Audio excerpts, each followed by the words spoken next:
São 4 da manhã, quando te acordam aos pontapés. Não há aviso, não há bom dia, não há pequeno almoço. Há 6 homens com balaclavas, algemas de aço e zero paciência. Nos próximos 40 minutos, vais perceber que a tua vida, tal como a conhecias, terminou oficialmente. Bem-vindo ao CICUT, o Centro de Confinamento do Terrorismo, a infraestrutura prisional de segurança máxima que Nayib Bukele construiu. É para garantir que tu nunca mais voltes a ver a rua. Hoje vais viver cada segundo desse inferno, mas antes que te levem a algo que precisas de entender. O Secote não é uma prisão normal. Não é aquele sítio onde os reclusos fazem musculação, tem PlayStation e ligam para a namorada aos domingos. Não, o Secote é o reset total da tua existência. 40 mil pessoas presas no maior complexo penitenciário de todo o continente americano. E a maioria cumpre penas que não terminarão antes do ano 2300. Isso levanta uma questão muito razoável: quanto tempo consegues aguentar sem perder completamente a cabeça? É exatamente isso que vamos descobrir hoje. Vamos começar do princípio, porque antes de chegares à tua cela, há um processo de admissão, que por si só já é uma obra-prima do sadismo administrativo. O comboio passa por 7 filtros de segurança. 7 não. Não 2, 7 revistas distintas antes de você pôr os pés dentro do edifício. Na primeira, eles te tiram do veículo e fazem uma revista corporal completa. Na segunda, eles tiram seu telefone, sua carteira, seus sapatos. Até a espessura da sua meia é suspeita para eles. E aqui vem o detalhe que ninguém te avisou. Eles têm tecnologia de scanner corporal, que literalmente detecta o que você carrega dentro do seu corpo. Como se você fosse uma mala de mão no aeroporto de El Prat, mas com consequências significativamente piores. Se você tiver algo escondido dentro do corpo, a festa acabou. Mas o melhor vem depois, porque no momento em que você cruza aquele último controle, algo desaparece. Algo que você dava como certo todos os dias da sua vida. O sinal do celular, o Secote. Ele é construído com tecnologia de inibição de frequências que bloqueia absolutamente toda a comunicação eletrônica em seu perímetro.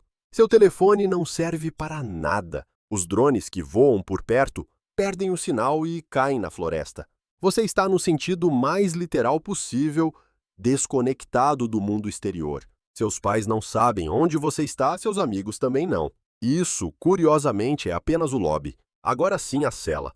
Imagine um quarto projetado para acomodar 32 pessoas. Agora coloque 100. Não é exagero, é a capacidade oficial de cada módulo do Secote. Até 100 detentos por cela. As beliches são de metal empilhadas em 4 níveis, sem colchão, repito, sem colchão. Você dorme sobre uma chapa de aço frio, com um lençol que lhe deram ao entrar e que é, oficialmente, toda a sua bagagem para os próximos 20, 30 ou, dependendo do que você fez, 270 anos. E a luz? A luz. As luzes do Secote nunca se apagam, nem à noite, nem de madrugada, nem em nenhum momento. 24 horas, 7 dias por semana. A cela é iluminada com lâmpadas fluorescentes. Por quê? Porque sem escuridão, você perde completamente a percepção temporal. Você não sabe se é meio-dia ou 3 da manhã. Não há relógios em nenhuma parede, não há janelas para o exterior, apenas luz artificial permanente e o som constante de 99 pessoas respirando ao seu redor. Alguns detentos enrolam a camiseta no rosto para cobrir os olhos. Outros optam diretamente por deitar no chão com a toalha. O calor de 4 andares de corpos humanos empilhados torna o metal literalmente insuportável. Criatividade que nasce do puro desespero. E aqui você já está pensando: bem, pelo menos terei momentos para sair para me exercitar, ver o céu. Espera que eu te conto sobre a extração da cela. Acontece uma vez por dia, e não é o que você está imaginando. Você não sai para um pátio com sol e brisa fresca. Você sai algemado primeiro. Colocam as algemas nos seus pulsos com a porta ainda fechada, para que você não possa empurrar quando abrirem. Depois você sai e colocam algemas também nos tornozelos, e em muitos casos as unem entre si com uma corrente curta. Isso te obriga a andar com passos pequenos, como um pinguim com grilhões no seu pior dia. De 5 em 5 ou de 10 em 10, formam uma fila, que avança escoltada por um guarda para cada detento.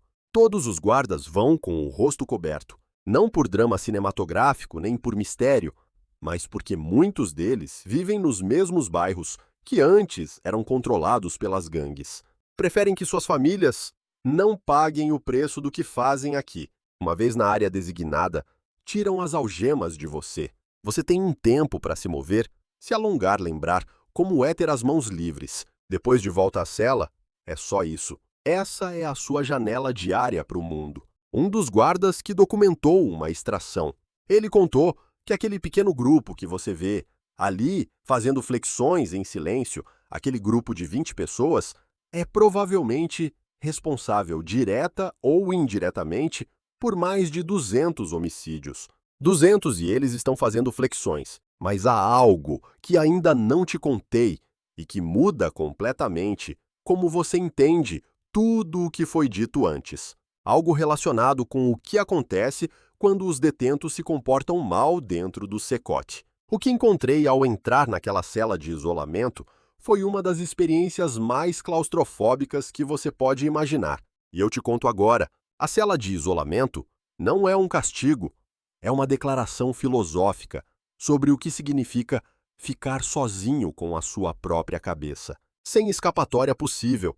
Quando um detento comete uma infração dentro do Secote, ele é enviado para o isolamento. E o isolamento é isto: um quarto do tamanho de um banheiro pequeno, uma laje de cimento para dormir, uma tina de água com um balde e um ralo no chão, e um buraco no teto. Um buraco! Essa é a única fonte de luz natural que existe naquele espaço. Sem janela, sem grade. Um buraco no teto. A porta tem uma pequena portinhola, por onde te entregam a comida e um olho mágico ainda menor, por onde o guarda confirma, de vez em quando, que você ainda existe. É isso. Dependendo da gravidade da sua infração, você pode passar horas ou dias lá dentro, apenas em silêncio absoluto, com o eco dos seus próprios pensamentos como única companhia. Um jornalista que visitou o Secote descreveu ter entrado naquela cela por 30 segundos apenas para sentir como era. 30 segundos e ele disse que a sensação claustrofóbica foi imediata, um eco permanente, acompanhado de um silêncio que enfraquece até o mais forte. Agora imagine 3 dias lá dentro. Não precisa imaginar muito. Há detentos no Secote, com penas de mais de 1000 anos. O que significa que para eles, matematicamente, a diferença entre estar na cela normal e estar em isolamento é quase acadêmica. Eles vão morrer aqui de qualquer forma. A pergunta é em que cela o farão. E isso nos leva a algo que me parece um dos detalhes mais engenhosamente brutais de todo o sistema. Dentro do Secote, você não pode ir a julgamento. O julgamento vem até você. Cada módulo tem sua própria sala de audiências integrada. Se enquanto você cumpre pena, surge uma nova acusação contra você, eles não o tiram do complexo. Não o colocam em um furgão policial. Você não vê o sol nem por 5 minutos. Eles o sentam em frente a uma tela de videoconferência. O juiz está na tela. Seu advogado está na tela. A testemunha que vai te identificar está do outro lado de um vidro unidirecional. Do seu lado, parece um espelho. Você não o vê, ele te vê perfeitamente. Pronto, novo crime, nova acusação, mais anos acumulados ao seu contador pessoal. Lembre-se que há pessoas no Secote com condenações de 270 anos. Isso não veio de uma só vez. É construído audiência por audiência, tela por tela, sem nunca sair do módulo. É um sistema projetado para que o tempo simplesmente se acumule sobre você, como uma dívida que você nunca termina de pagar e que cresce sozinha enquanto você dorme. Há outro detalhe.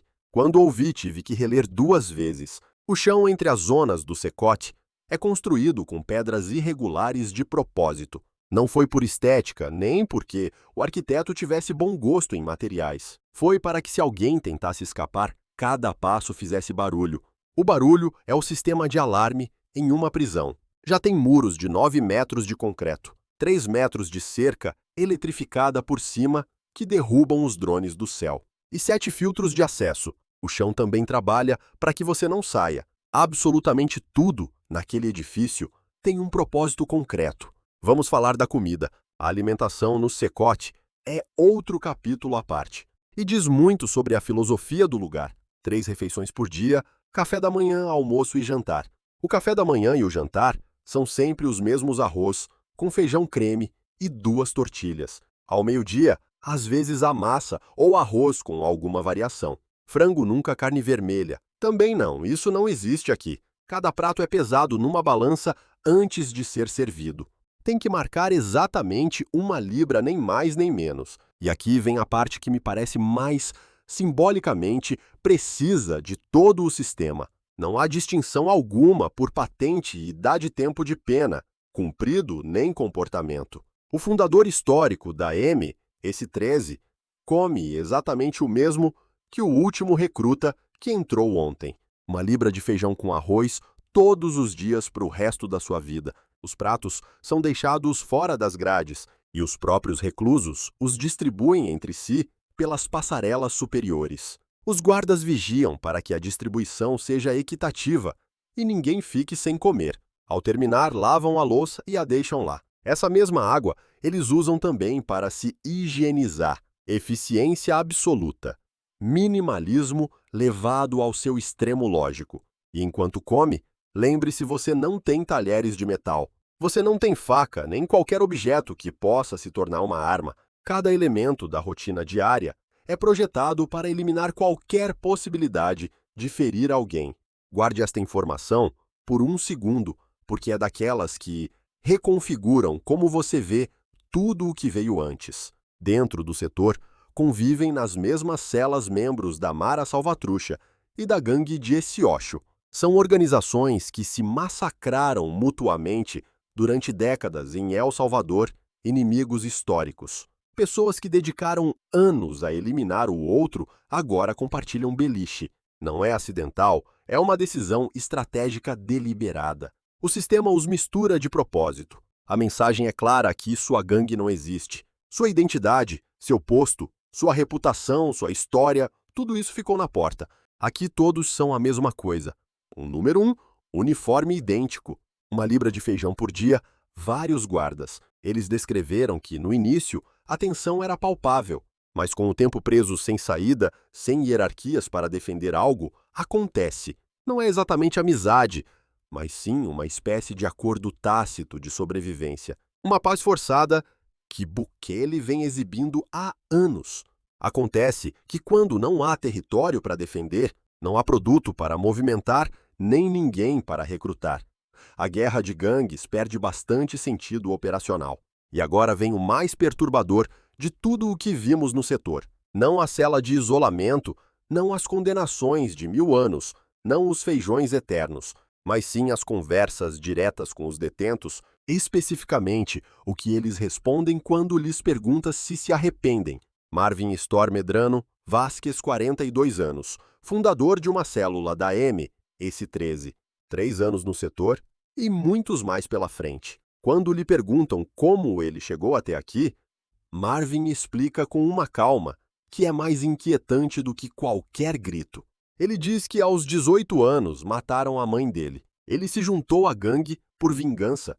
A vingança virou dinheiro, o dinheiro em poder, o poder em rotina. E a rotina em aproximadamente 30 pessoas mortas. Ele diz assim, cerca de 30, como quem diz, cerca de 30 quilômetros até a cidade. Sem ênfase, sem pausa dramática, com a mesma energia com que descreveria o trânsito de uma segunda-feira qualquer. Perguntam-lhe se ele se lembra da primeira. Ele diz que sim, que era um revólver 38. Que no início a gente fica nervoso, mas que depois, com o tempo, se torna algo natural. E aqui vem a frase que me deixou sem palavras. Como a comida da prisão, ele diz. Que no início você não gosta e com o tempo se acostuma com tudo. Este homem acabou de comparar matar pessoas com se acostumar com um feijão. Mas o mais desconcertante não é isso. É a pergunta que vem depois. Se amanhã te dessem a liberdade, Voltarias a delinquir, voltarias a matar. E Marvin olha para a câmera e responde com absoluta tranquilidade. O que se aprende nunca se esquece. Continuaríamos a fazer o mesmo. Continuaríamos no plural. Porque não fala só dele, fala de todos. Depois está o outro recluso, sem nome, na câmera há 47 anos. Entrou com 21 mais 13 homicídios, múltiplos sequestros, privação de liberdade e um etc. que ocupa várias páginas de processo. Quando lhe perguntam quantas pessoas matou, responde: não me lembro de tantos. Foram tantos, não me lembro. Foram tantos, está preso há 26 anos. Quando lhe perguntam quanto tempo lhe falta, diz: não sei. Quando Deus permitir, sairei. E aqui é onde o humor negro atinge um ponto de estranheza quase filosófica. Este homem que não se lembra de quantas pessoas matou porque foram demasiadas, está esperando que Deus permita para sair.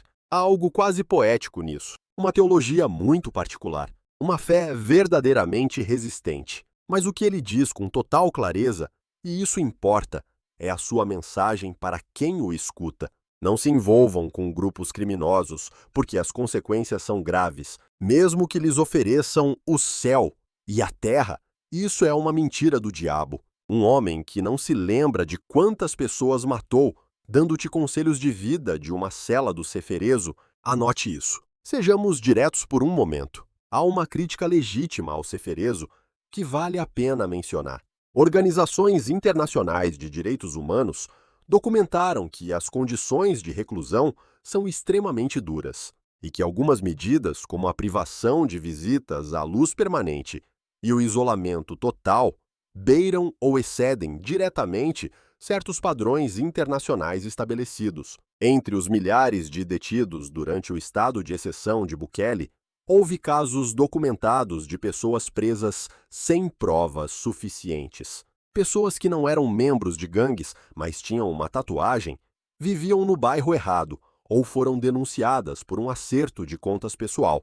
Isso existe, está documentado. E não é um detalhe menor. O sistema é brutalmente eficaz para conter perfis como o de Marvin. A pergunta que El Salvador ainda está respondendo: o que acontece com aqueles que chegaram ao C e C? O T por engano. Porque a máquina que prende pessoas funciona a uma velocidade impressionante. A que liberta os que não deveriam estar lá bem menos. Isso não invalida a transformação de segurança que o país experimentou. As estatísticas são reais. San Salvador hoje tem taxas de homicídio comparáveis às de cidades europeias, o que há 3 anos era literalmente impensável. As pessoas que viviam aterrorizadas, pagando extorsões às maras, podem andar pelo seu bairro. Isso importa muito. Mas um sistema que funciona bem para a maioria não deixa de gerar consequências para aqueles que ficam à margem. Deixo por isso mesmo. Há um último detalhe que quero que leves contigo, porque resume tudo melhor do que qualquer estatística. O diretor do Secote, Belarmino Garcia, passa tantas horas dentro daquele edifício que ele próprio brinca que é quase a sua casa. Conhece cada módulo, cada protocolo, cada rosto. Deu centenas de entrevistas explicando o sistema a meios de comunicação de todo o mundo. E quando lhe perguntam por que El Salvador decidiu abrir as portas a documentaristas e criadores de conteúdo, a sua resposta é direta, porque querem que se veja. A visibilidade do setor é parte integrante da mensagem. Não é apenas uma prisão, é uma declaração pública de intenções. A mensagem diz: se chegares aqui, desapareces. Não de forma dramática, nem cinematográfica, simplesmente deixas de existir para o mundo exterior. O teu telefone não funciona. Não podes receber visitas. As tuas audiências judiciais são por ecrã. A tua alimentação é uma libra de feijão por dia. A tua atividade física é 10 minutos algemado. E o teu castigo por mau comportamento é um buraco no teto, como única fonte de luz. E o planeta inteiro pode ver, porque é precisamente isso que o torna eficaz. Funciona. Os números dizem que sim. El Salvador deixou de ser um dos países com maior taxa de homicídios do mundo, registrou números comparáveis aos de nações europeias em menos de 3 anos. Isso não acontece por acaso, mas Marvin continua a pensar que, se saísse amanhã, faria exatamente o mesmo. E há milhares de Marvins dentro desses módulos, todos com a mesma certeza tranquila de que é isso que são e o que continuarão a ser. O setor os contém. O que ninguém respondeu ainda é se alguma vez os transforma. Olha, já que estás no modo de entender como estas estruturas funcionam por dentro, há algo que se encaixa perfeitamente com o que acabaste de ver. O setor está cheio de membros de gangues, mas os membros de gangues sempre respondem a alguém. E entender quem é esse alguém, que cargo ocupa dentro do cartel de Sinaloa, quanto ganha o que faz exatamente e como é viver em cada degrau dessa hierarquia, é um nível de compreensão completamente diferente. É exatamente isso que te espera no próximo vídeo. Como é ser cada cargo do cartel de Sinaloa, desde o último olheiro que vigia uma esquina por 500 pesos por semana, até ao nível onde as decisões são tomadas em reuniões que não aparecem no LinkedIn. Cada degrau, cada privilégio, cada preço que pagas por subir mais um, está lá à tua espera. Assim que começares, já sabes como é isto.